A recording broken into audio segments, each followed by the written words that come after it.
प्रधानमंत्री नरेंद्र मोदी ने नेताजी सुभाष चंद्र बोस की प्रतिमा का अनावरण किया।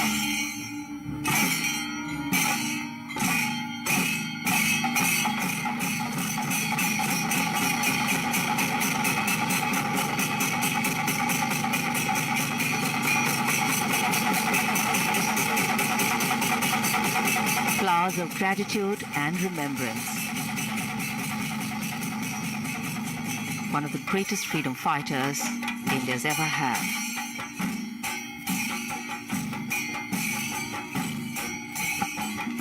जब नेताजी सुभाष चंद्र बोस की विशाल प्रतिमा स्थापित किए जाने की घोषणा की गई थी, तब इस घोषणा का स्वागत करते हुए नेताजी की बेटी अनीता बोस पाप ने कहा था कि नेताजी भारतीयों के दिलों में रहते थे, रहते हैं और आगे भी रहेंगे।